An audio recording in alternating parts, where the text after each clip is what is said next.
Music.podshow.com. His reputation as a guitar player, even at 16, had gone in front of him, you know, preceded him. Everybody was talking about this new whiz guitar player from the north called Gary Moore. Fellow musicians have paid tribute to rock legend Gary Moore, who's died aged 58. The former Thin Lizzy guitarist, pictured here playing at the Montreux Jazz Festival in 2001, was found dead in a hotel room on Spain's Costa del Sol in the early hours of Sunday. Originally from Belfast, Moore was already a local legend when he joined Thin Lizzy in 1973.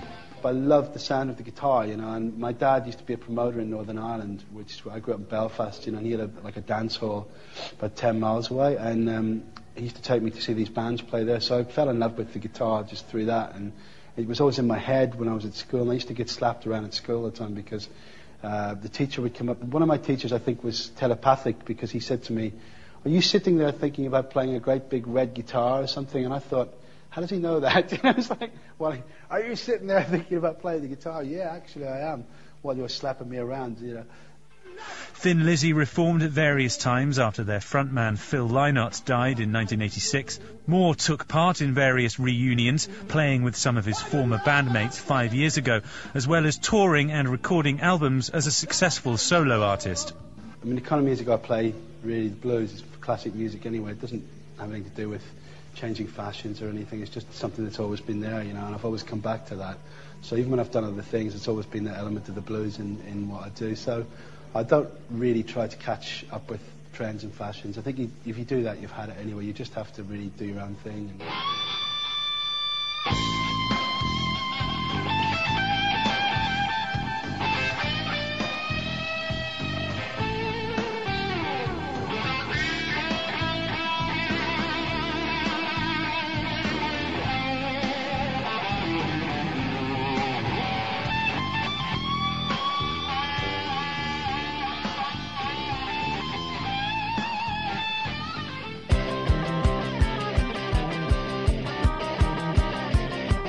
You're listening to Sitting in a Bar in Adelaide,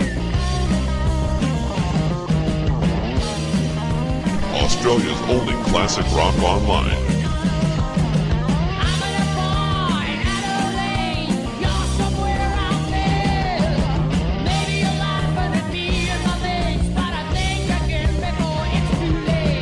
And here's your host, Michael Porch. Dear listener, welcome to another week of Sitting in a Bar in Adelaide.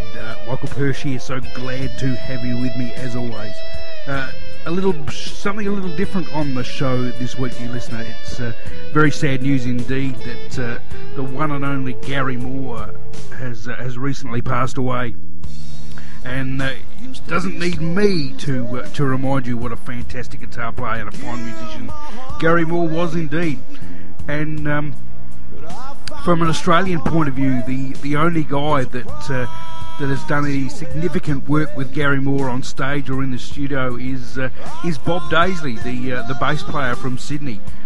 If you're a regular listener to the show, dear listener, Bob Daisley is quite a regular visitor to Sitting in a Bar in Adelaide, and it's always a great pleasure to say hello to him. One of my favourite musicians in the country, Bob Daisley is.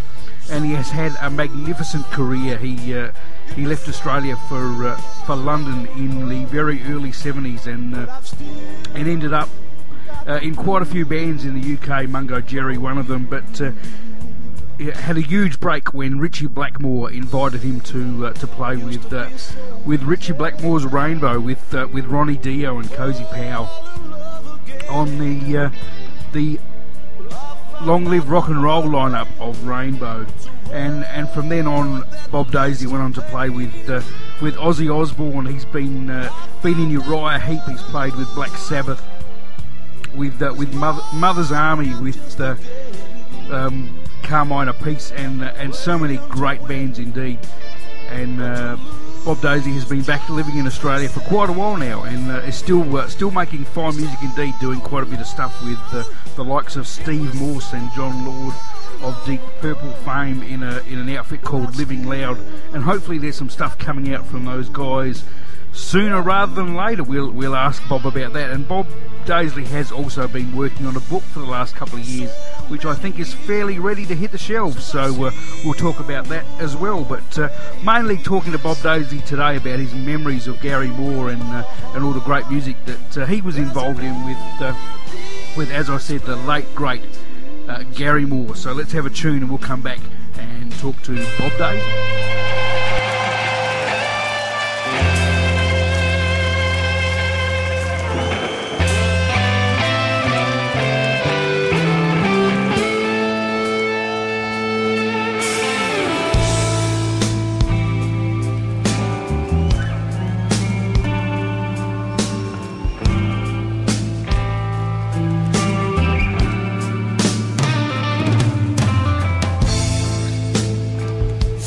I fall to pieces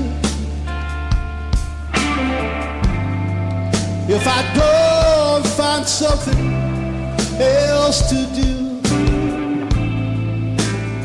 Sadness never ceases. Oh, I'm still in love with you. Hey, it goes on really.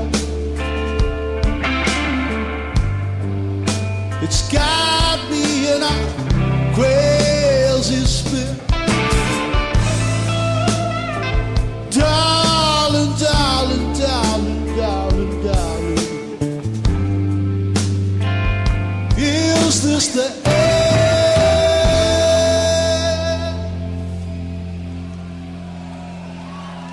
I'm still in love with you.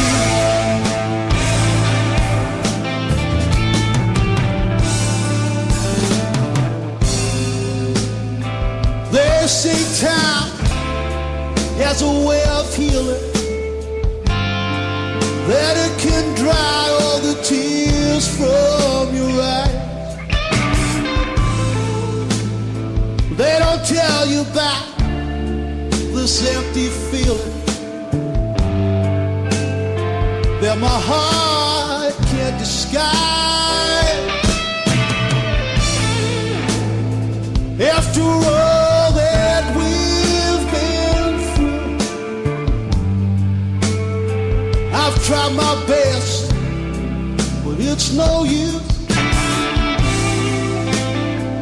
Guess I'll go on loving you. Is this the end?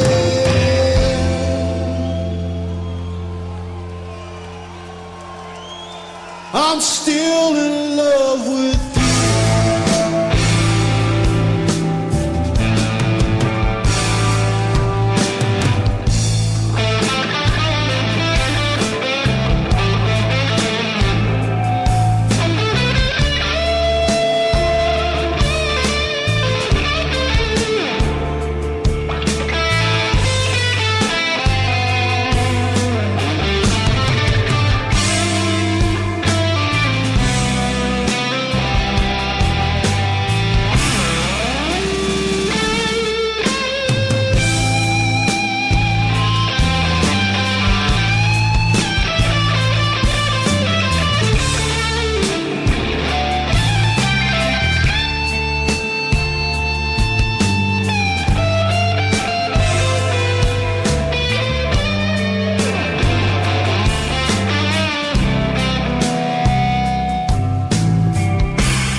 there's anything I can do for you,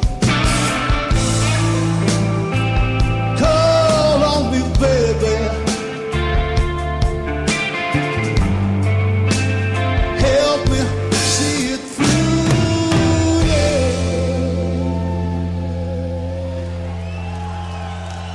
I'm still in love with you.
Hi, Bob. Yeah. Michael Purse calling. How are you? Hello, Mike. Where are you going? Very good. Lovely to say hello to you as always, mate. Okay, all right. Yeah, good. Not good circumstances with poor old Gary, but... Indeed not. I trust you've been well, mate?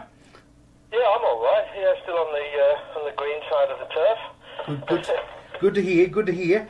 I've been waiting with bated breath for a long time now for one Bob Daisley book. What's happening? Oh, it's happening. Are you recording? I am. Oh, good. It is definitely happening. I started at, it'll be 2 years on Sunday. Wow. Yeah, it's my birthday on Sunday, and I started it on my birthday in 2009, on the 13th of February, so I've been at it for 2 years, and it's into the home stretch now, so not too much longer. I'm just doing really fine-tuning and that sort of thing, minor edits and little changes and corrections and things, and when that part's done, I'll write an epilogue, because obviously since the cut-off point in the story is when I started the book, which is February 2009, and obviously since then, there's been some events, so the passing of Ronnie James Dio, and now the passing of Gary, and a few other bits and pieces that I'll put in the epilogue. I'm almost finished the scanning of the photos, and God, I had thousands to go through, literally. I can imagine. I've narrowed it down to about 500 and something, but obviously they can't all go into the book, but there's an awful lot to choose from, so the ones that do go in will be the ones related to the story, the most. So, when I finish the reread and then the epilogue, it's the finishing off of the photographs, and then I'll take it all to, I've got an agent in London, so I'll take it over there, probably in about May or June, so hope, it could be out later this year. Very good. A Christmas stocking, something to go in the Christmas stocking, maybe. Certainly, yeah. Do you have a working title as yet? I've got a short list. I haven't chose the title for definite as yet, and I'll probably wait until that's a definite before I announce it, and it's accepted by the publishers and that sort of thing. But it's a very appropriate one, the one I've got in mind. So.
No flag is in the start.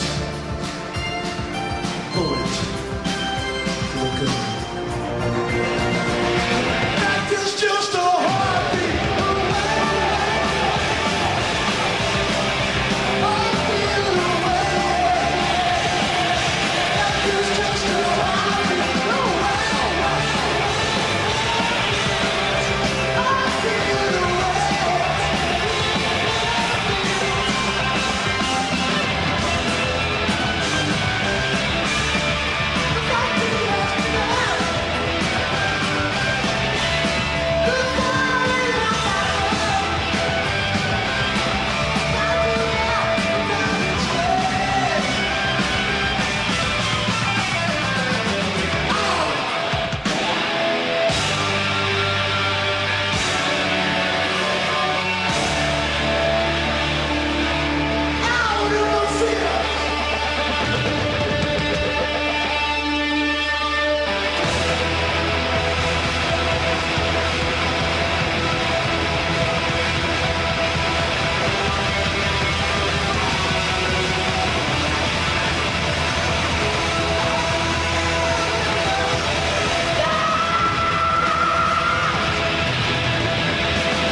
Well, We're here to speak about, yes, as you said before, a sad event, the passing of the one and only Gary Moore, and you, as was the case with Ronnie James Dio, you are the one and only Australian musician who has had the great fortune to share a stage and a recording studio with Gary Moore.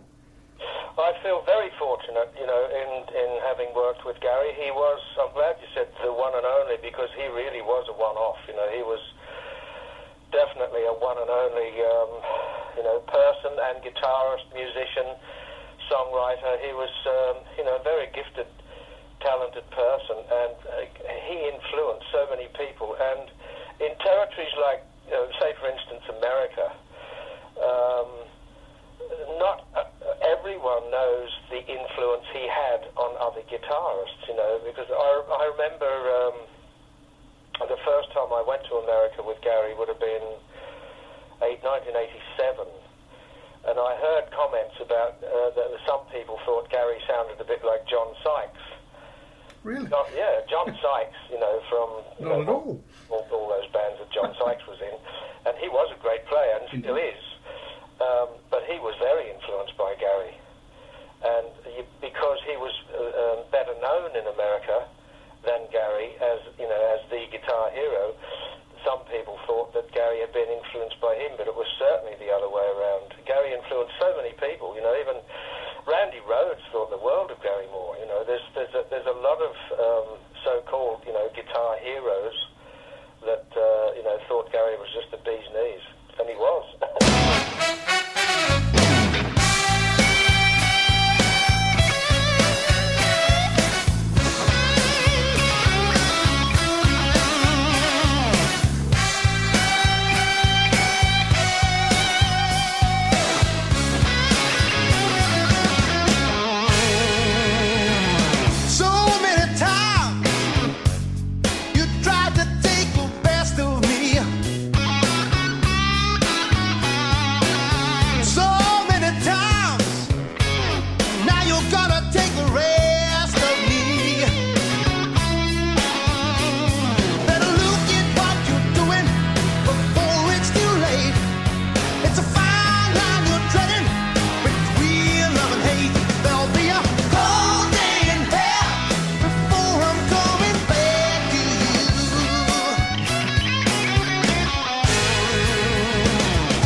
Gary Moore's playing was so versatile. He seemed to be able to turn his hand at just about anything, and a lot of his diversity in recording really shows that as well. Well, that's one comment that I've always made about Gary, you know, and I even mentioned this in my book, that, you know, when I think of Gary Moore, I think of that saying, jack of all trades, master of none, but he was jack of all trades and master of all trades. I mean, he really could turn his hand to any style and be really, not just good at it, but really good at it, you know. It's like, you know, he went through his fusion thing, he went through the sort of Irish-flavoured, Thin Lizzy-flavoured rock thing. He went through the blues. He could play jazz. He could play, you know, he could be, if he wanted to be, he could be Jeff Beck, he could be Jimi Hendrix or whatever. I mean, he could play virtually anything and play it well.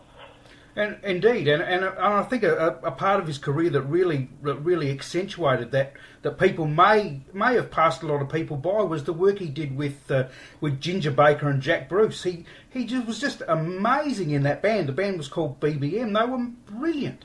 Yeah, it was a little bit of a sort of I don't know, you know, because knowing them all and all that, for me it was a little bit like a Cream tribute band.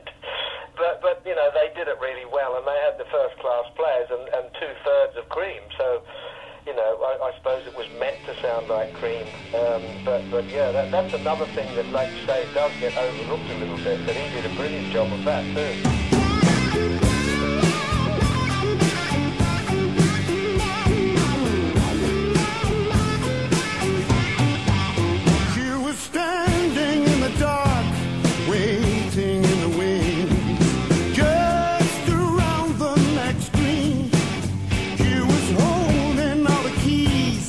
Set my heart free behind the shadows of love. From the distance I could see her standing alone, shine like a jewel in the night, hidden from the eyes at deep of the soul. Behind the shadows of love, set me on fire with the stories you tell.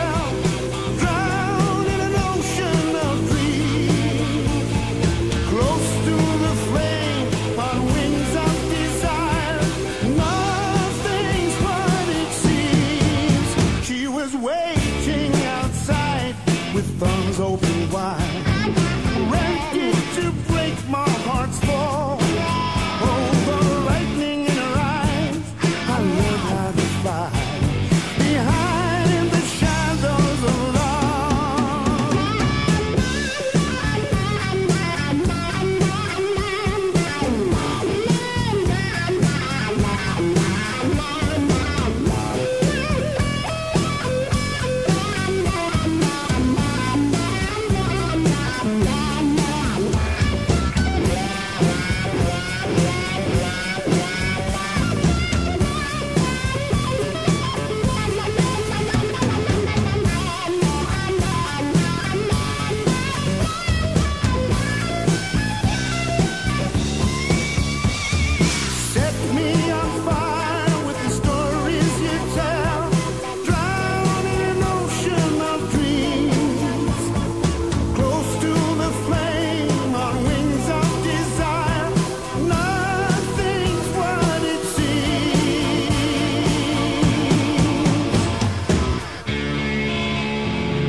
The other thing of is that you and Gary had a chemistry.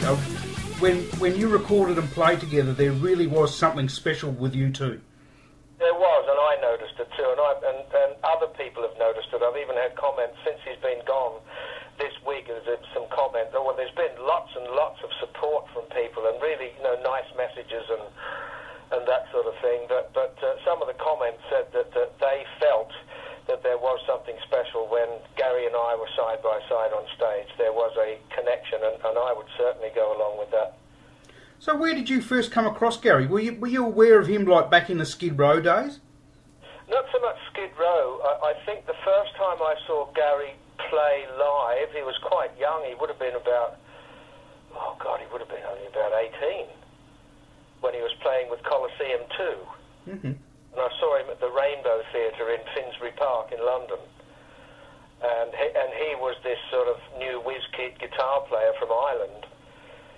Gary was from Belfast, and he had very, very, very long straight hair, and it was just really a lad, and he was really, really beginning to break through and gain major credibility and respect, and he kept that.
First touring outfits that you were in with Gary, looking back in retrospect, was quite an interesting band with Paul Thompson behind the drum kit.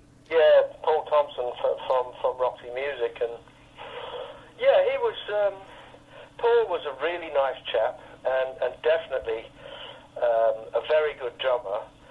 He wasn't your typical heavy rock drummer, No, not at all. No, he was a really good, straight ahead, sort of good feel, good, well, he had good taste as well in playing. So yeah, that was an interesting band, but with Neil Carter from UFO and me, Gary, and Paul Thompson. I sort of hear similarities in with Lee Kerslake, the way Paul Thompson plays. Yeah, I suppose so. Although Lee is a little bit more adventurous and a little bit, I suppose, heavier and more aggressive. But yeah, I suppose there's similarities.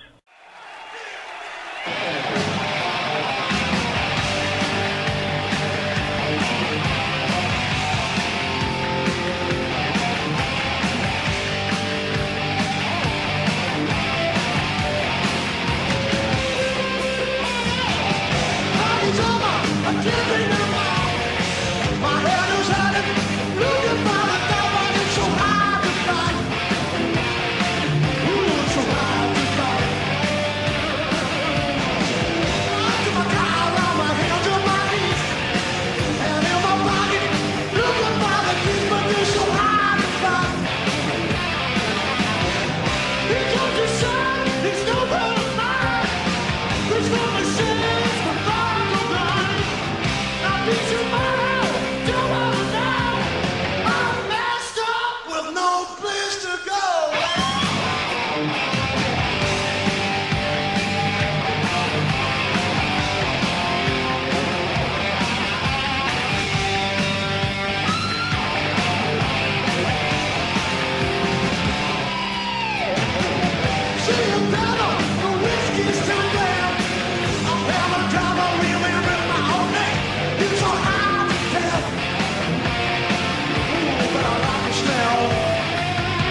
And Wild Frontier was a great record of Gary's that you had a big hand in, and I think it was that one. Correct me if I'm wrong, but you guys did a cover of the old Easy Beats tune from Australia, Friday on My Mind. Correct.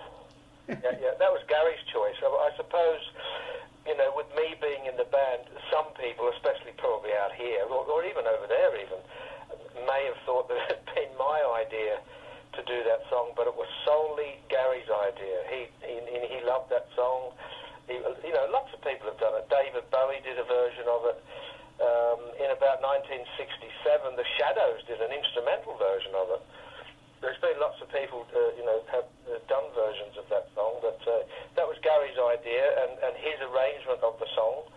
And I remember when we did a shoot for a video before the show that we did in Stockholm. It was the Stockholm Ice Stadium in '87, and before the audience came in, there was a video shoot for that song, and then later they just put the audience from that night into the video to make it look like we did it live, but we had done it on that stage before the audience came in, and you know, obviously it was just a miming thing, mime to the record, but I remember Gary received in those days a telegram, you know, because there weren't any texts or internet and all that stuff in 1987, but Gary received a telegram from George Young and Harry Vander saying, you know, thanks for doing our song, good luck with it and all that, so that was a nice gesture on their part. Monday morning feels so bad. Everybody seems to nag me. Come on Tuesday, I feel better. Even my old man looks good.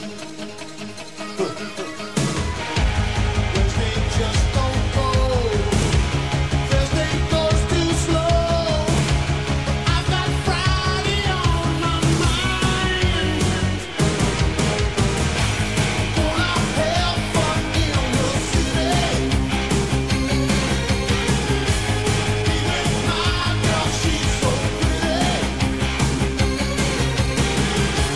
She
Gary's heaviest period, really, that Wild Frontier and After the War, both of which you had a hand in, were seem to me, looking back now, as you know, the two really heavy albums.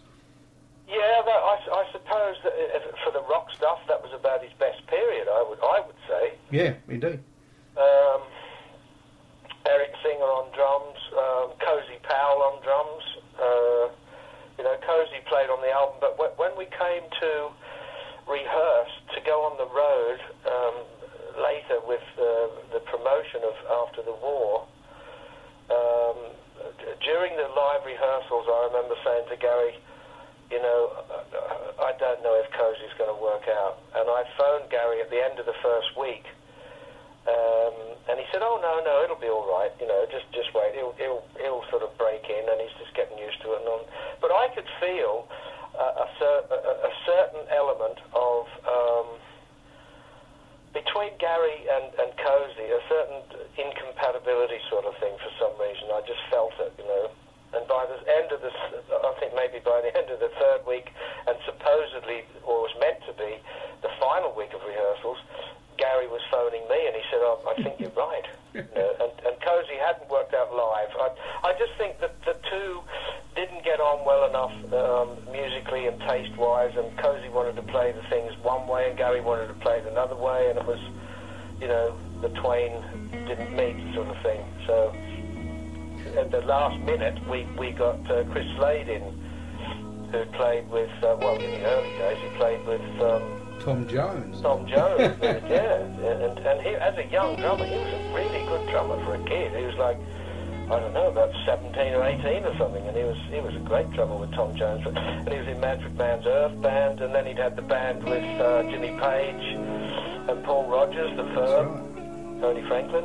Yes, he's a magnificent drummer indeed. Yeah, he's a great drummer, and he fit in really, really quickly, and we had to do well. I think we had to cancel the first few shows, and while we rehearsed with Chris, but he got it together quickly, and God, he really suited the band. And because we'd had the same management with Gary as AC/DC, Chris ended up in AC/DC.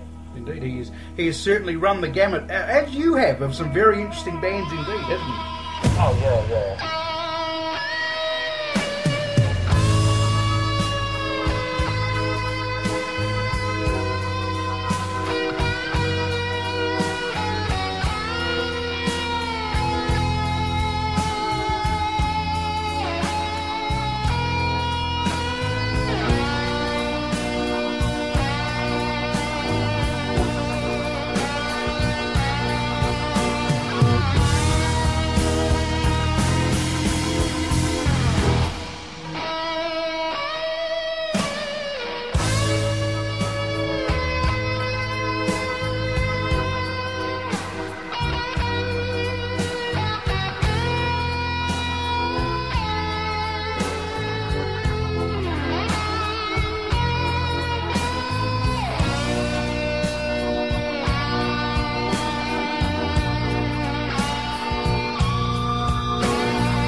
And you mentioned Eric Singer.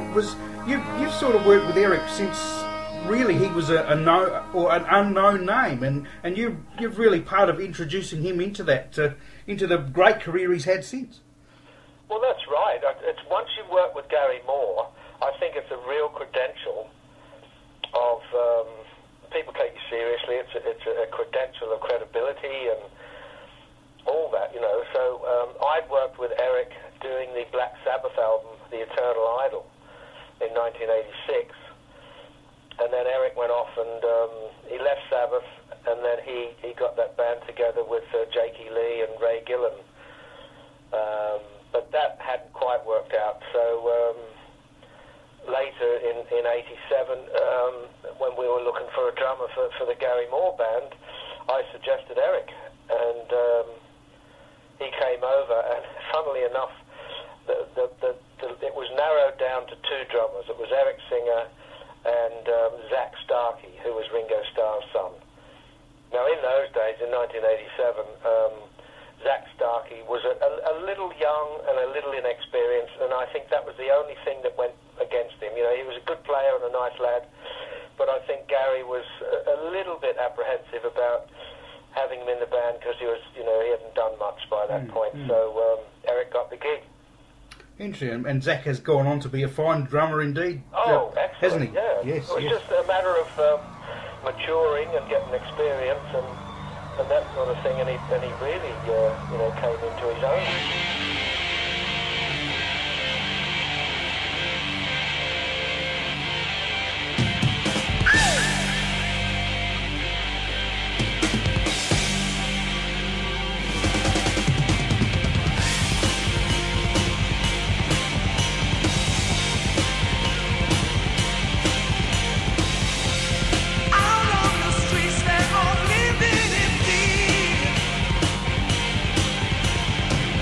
You can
1986, Phil Lynott died early in the year, and there was this big concert they put on in Dublin, in Ireland, and I was working with Gary at the time, you know, as the Gary Moore Band sort of thing.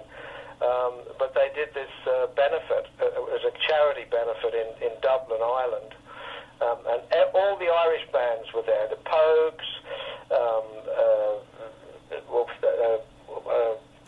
the guy from Boomtown Rats, Bob Geldof. Bob Geldof, I think, organised it and arranged it, and they did a tribute to Phil Lynott as, you know, the Thin Lizzy lads. There was the Thin Lizzy keyboard player, there was the Thin Lizzy drummer, Brian Downey, there was Gary Moore, there was Scott Gorham, and Gary asked me if I wanted to do it. So I really sort of had to slot into Phil Lynnott's shoes. So I played it. Well, he did about, everybody did sort of 3 or 4 songs, you know. Oh, but, you know, Van Morrison, U2, Cranad, you know, all the Irish artists were there, you know, all went on all day. So, you know, I think we did Whiskey in the Jar, Cowboy Song, Boys Are Back in Town, and something else. So, for me, that was a, you know, it was a big thrill, you know, to be in Thin Lizzy for a few days. An honorary Irishman, mate. Yeah. Well, my dad's family was from Ireland. Oh, there you go.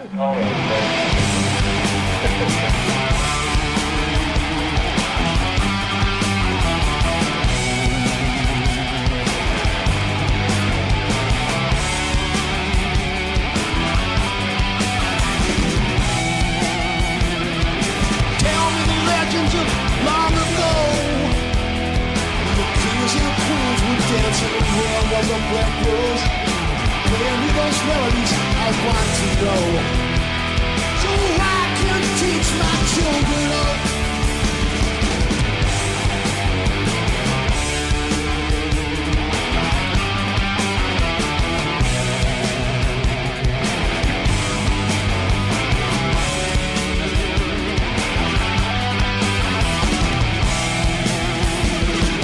Tell me the legend of young Colin.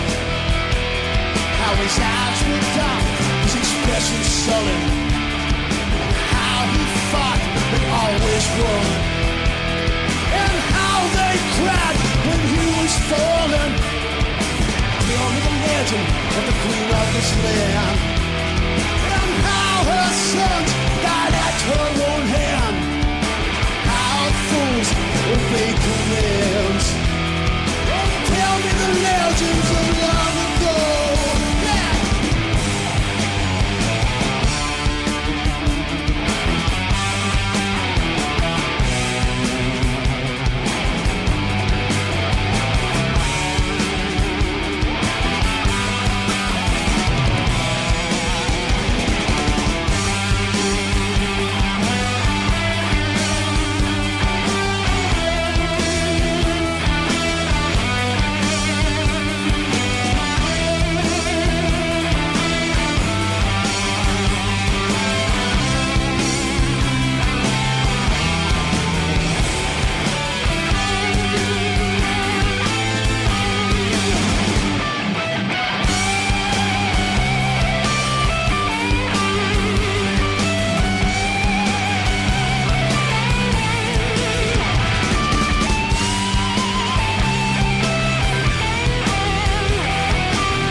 dance in the realm of the black world.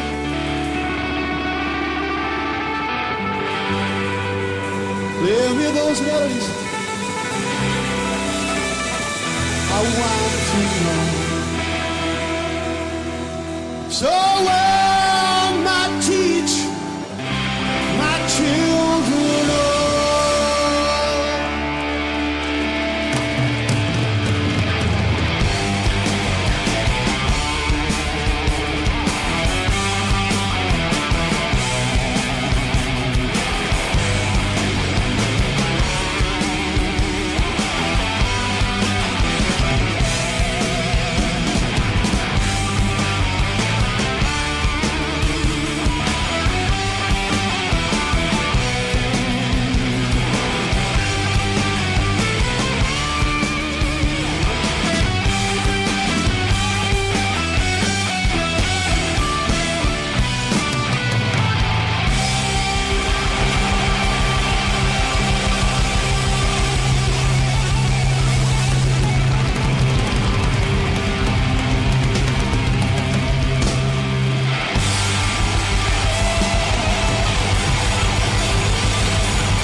Gary's career took a rather huge upswing when he had a real change of direction with Still Got the Blues, and the world's ears seemed to prick up to him even more with that, and you certainly had a hand in that as well. I believe you played on Texas Strut, which is one of my favourite tunes on the LP. Yeah, that's with now God, who was the drummer on that? I think it was Brian Downey.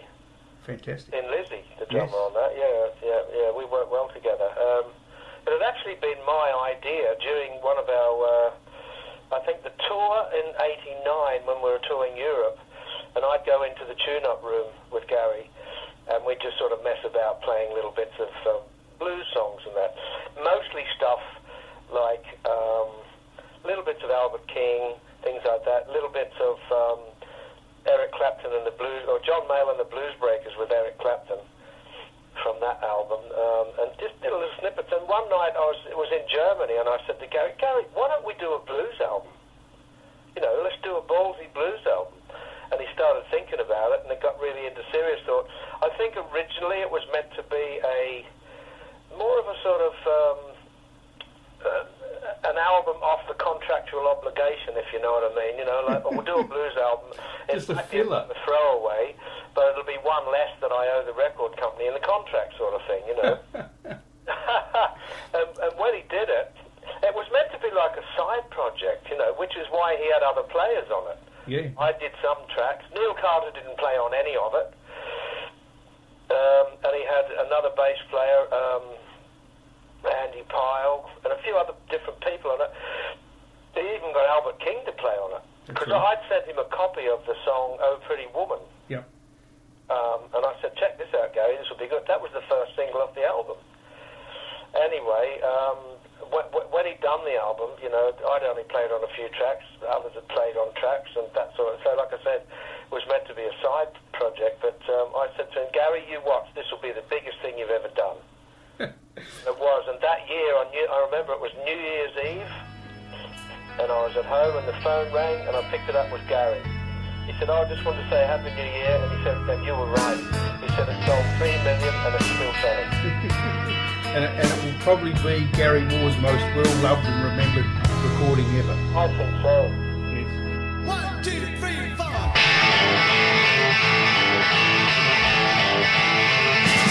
Let me tell you about the Texas Blues.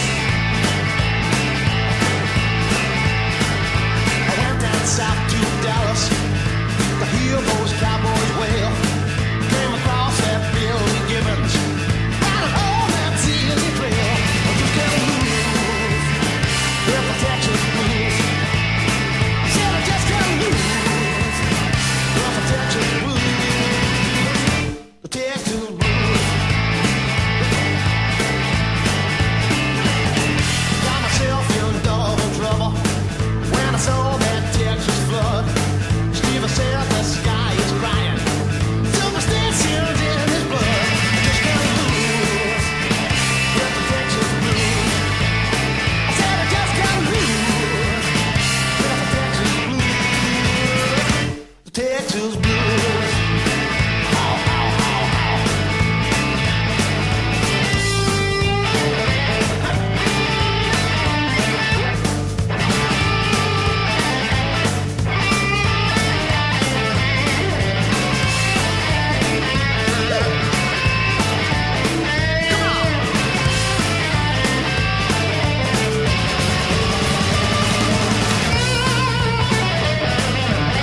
And there's been many follow-ups in a similar vein also which you've been involved with. After Hours was a great LP. Yeah, that was good. And that was some good, certainly had some good moments. Indeed. And Power of the Blues, the title track, you were co-writing on that, or you wrote that one? Yeah, well, I got a co-write on that. There was a couple of tracks that we put together. You see, with that album, the whole idea of doing that album was to have real spontaneity in it, which we did. You know, we got into the studio, and he said, I've got some ideas together, and other stuff we were still putting together in the studio. So when it came time to record it, it was straight after a rehearsal sort of thing. You know, he'd say, oh, this part here and this part there, and then we'd rehearse this bit and then that bit, and then he'd say, okay, let's try one. And we'd play it live, all together in the studio, with him playing guitar with some fills that would have been, you know, lead parts that even got kept, a rhythm track, singing a guide vocal with me and the drummer, Darren Mooney. And so the basic tracks were really live in the studio. He overdubbed some of the solos later, and he redid the vocals because they were only guide vocals. But I remember by the end of the 9th day, we had the basic tracks for the album in the can, because it was meant to be like that, rough, raw, ready, and ballsy, you know, and it certainly was that. And that's the way I think blues should be played, like that, you know, not too smooth or too, you know, polished. And I remember Gary saying to me, God, he said, when I did the last album, he said it took us 3 months to get to this stage. Did you ever get the feeling that everything is going wrong? Did you ever get the feeling all the good times have gone? Don't try to fight it, you know it's no use. The way you can beat it, messing with the power of the blues.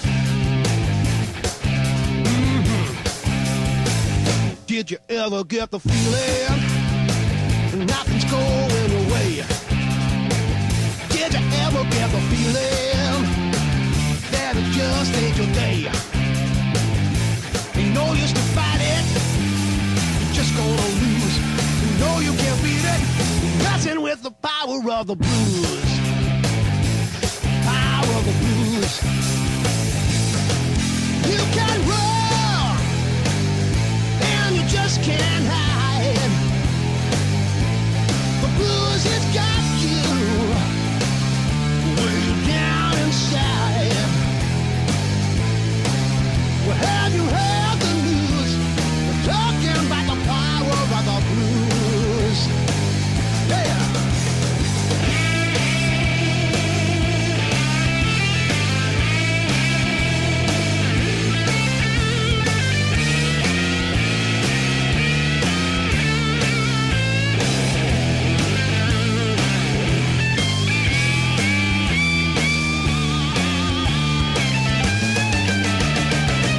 Did you ever get the feeling everything is going wrong? Did you ever get the feeling all the good times have gone? Well, don't try to fight it, you know it's no use. Don't try to fight it, you're messing with the power of the blues. You're messing with the power of the blues.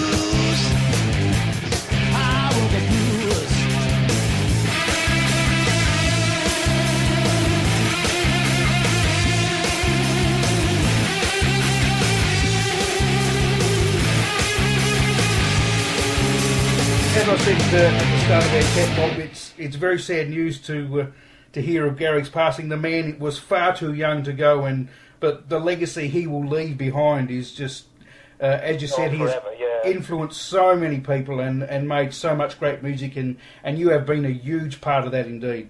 Yeah, I've been, you know, I feel very honoured to have been a part of that. It's been, you know, it was a big part of my career. You know, quite often I get associated with, you know, either Rainbow or Ozzy Osbourne or, you know, those sorts of things. But my Gary Moore years, that was a big part of my career. So it was a real sort of heartfelt loss for me. I got a phone call from a mate of mine in England, Dick Middleton, that I'd worked with in Mungo Jerry in the early 70s, and he phoned 6:30 in the morning. He phoned, and I picked the phone up, and I thought he just got the time wrong or something. He said, no, he said there's some news. He said, I think you should know, and he told me about Gary passing, and that was a horrible day. You know, it was very, very sad. I've got some really great fond memories of working with Gary, and you know, it's a very sad loss, because he was not only an amazing musician and technician and player, he was a nice bloke as well, you know. And that's a common theme that has been written, not only since Gary's passing, but all throughout his career.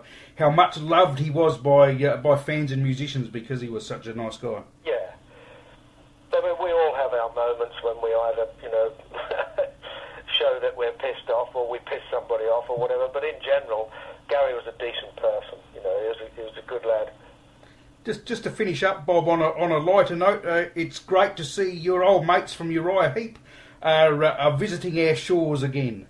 Yeah, when are they here? I spoke to Mickey, very shortly. Yeah, I spoke to Mickey Box in an email a little while ago before the Christmas break and that, and he said he was coming out. So I'm just waiting to hear from one of them, and I'll go along and say hello. Looking forward to it indeed, and I hear the rumours that their show will include a Cold Chisel tune that they actually recorded when the war is over that was written by the late great Steve Prestwich. So that's going to be a lovely touch for the Australian tour. Oh, okay, yeah, that'll be nice. That'll be nice for the audience, won't it? Indeed, and the guys from Heat did do a great version of that. Yeah, I know that. I think they all liked. You know, Jimmy Barnes and that, which was why when I did that thing with a couple of years ago with Jimmy Barnes and Don Airy on keyboards and Lee Kerslake on drums and Steve Morse on guitar, that the Living Loud thing. I remember when I first phoned Lee, we were just getting the ideas put together, and when I first phoned Lee and I said, Lee, there's a singer here, he's got quite a big name. I said, do you know Jimmy Barnes? And he said, oh, fucking hell, not many. He thought Jimmy was great, so that worked out. That was actually what I was going to finish off asking you, mate. Is I know it's pretty hard to track those lads down because Deep Purple's still going strong, but is there any possibility we'll see a Living Loud Part 2? Well, there is a definite possibility. Whether circumstances allow it or not, you know, that remains to be seen. When Steve Morse was out here a couple of years ago with Purple, he and I got together with Jimmy Barnes out at Jimmy's place, and Jimmy's son played some drums for us, and we were working on 3 new songs towards doing another album.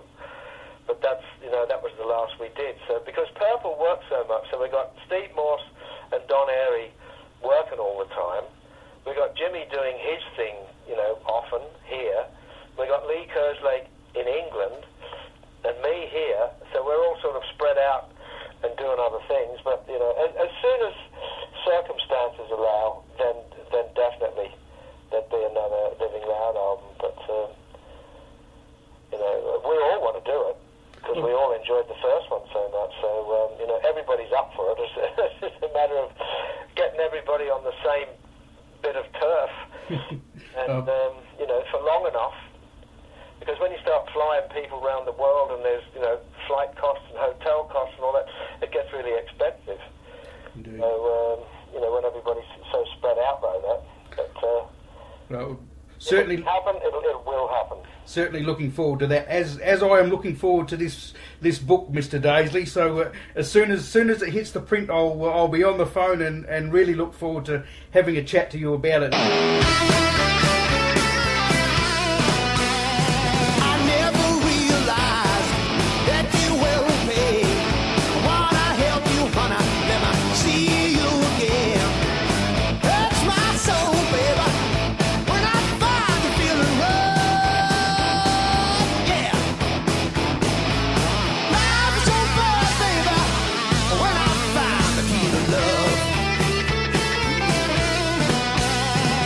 Smile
It's going to... Because I know publishing it and it's got the definite title and I've got a publishing date and all that sort of thing. I'll let you know and we can have a chat about that because I get lots of messages into the website and Facebook and all that about when's your book coming out, when's your book coming out, you know, because it was really other people that sort of pushed me into doing it. You know, since probably the late 80s, I promised a lot of people, eventually I'll get round to writing the book, because, you know, when I do interviews or sometimes just, you know, talking to people and telling them little funny stories and that, they say, you've got to put all this in a book. And it went on and it went on, and, you know, circumstances and that didn't quite allow it to happen, and then I got the opportunity, and, you know, eventually I thought, I've got to live up to my promise, I've got to do it, so I've done it. Well, as I said at the top of our chat, mate, you're in Australian context, you're in such a unique perspective that you've done things that no one from Australia has ever done, but also just in the realms of music in general, you've played with such a rich and diverse and great number of fantastic musicians. You are in a very unique position, and it will be fascinating to hear those stories. Oh, I tell you, there are so many stories in there. You know, some of them I was typing away, laughing out loud, you know, because there's some funny stuff in there. And others, I was sitting there typing with tears streaming down my face because there's some tragic moments, some sad moments and that, you know. So it's got a broad spectrum of emotions and stories in it. So, and I suppose, with me personally, it is a unique situation because I think I'm probably the only Australian-born artist that's worked extensively with that many different people. You know, we have other big names from Australia, you know, like the Easy Beats and the Bee Gees and people like that, but none of them were born here. Indeed. Look forward to it indeed, mate. Well, as always, it's been a pleasure to say hello. Thank you so much. You're always generous with your time with me, mate, and I appreciate it. And I'm sure you and I and Gary Moore fans around the world will be listening to his music forever and ever. It's magic stuff. No, he may have died and gone to a different plane, as they put it, but his music will never die and his name will never die, and you know, he lives on somewhere else, and so does his music here. Indeed. Cheers, Bob. Thank you so much, mate, and we will we'll talk again soon. Yeah, okay.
Satisfied with your feet, with a wishing well.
to be where I'm going in the sunshine of your love. Yeah.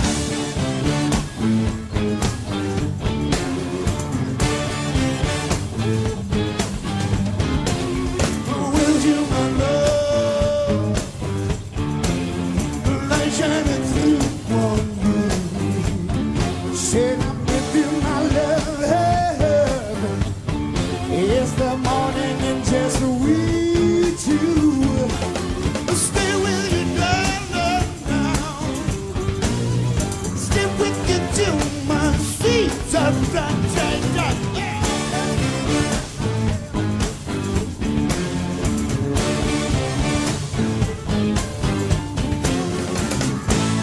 I've been waiting so long to be where I'm going in the sunshine of your love.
Come with you, my love, light shining through on you. I'm with you, my love, yeah. It's the morning and just we two. Stay with you, darling, now. Stay with you till my feet don't right.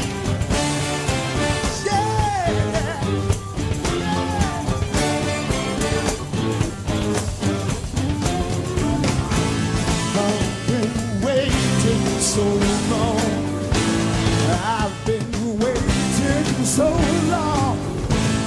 I've been waiting so long to be where I'm going in the sunshine of your love.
Whoa, slick!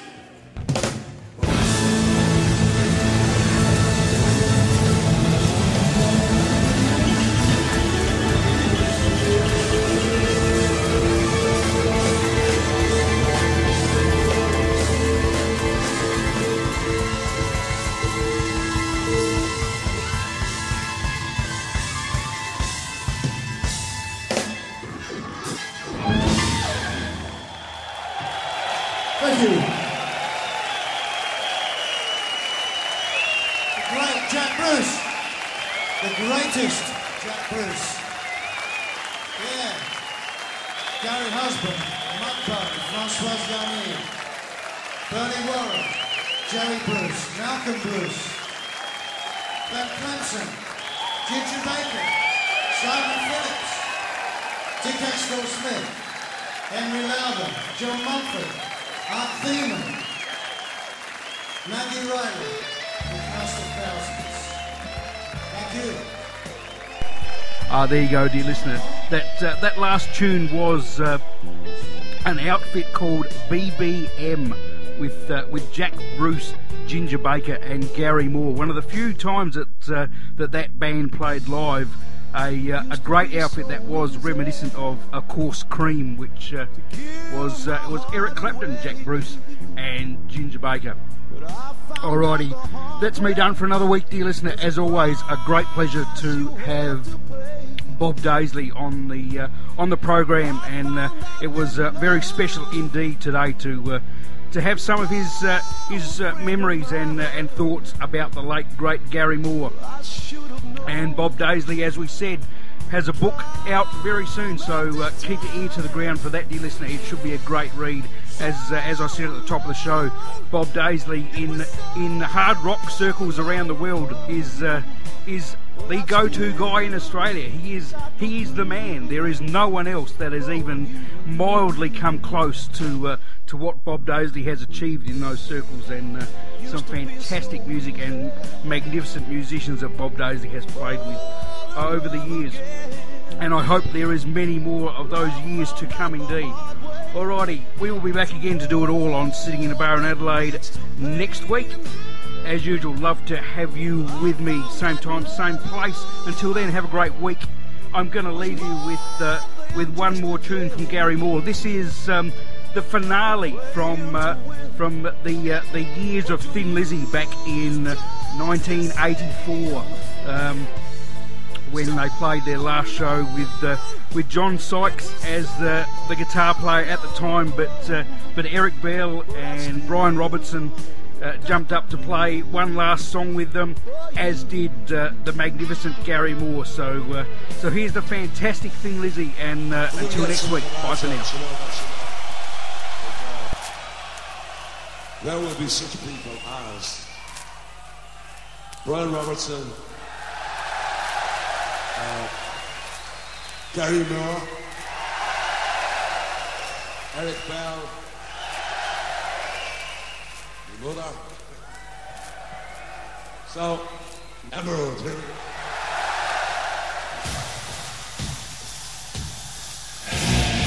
Down from the glen came the marching men with their shields and their swords to fight the fight they believed to be right, and overthrow the overlords. To the town where there was plenty, they brought plunder, sword, and flame. And when they left the town, it was empty, and children would never play.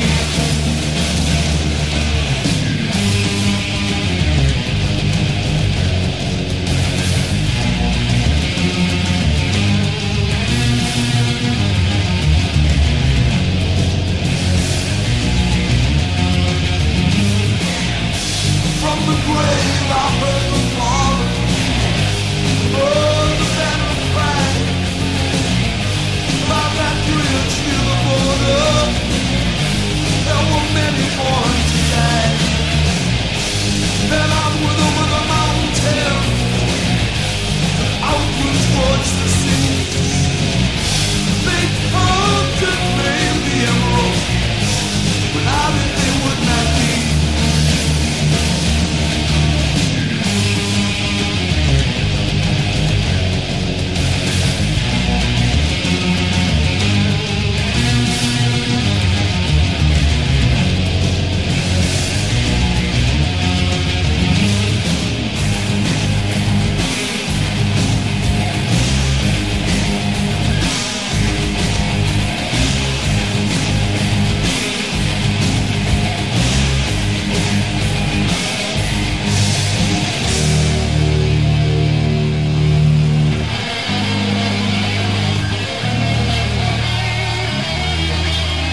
best and the brightest, served up daily by the sharpest minds in content delivery, Pod Show and Limelight.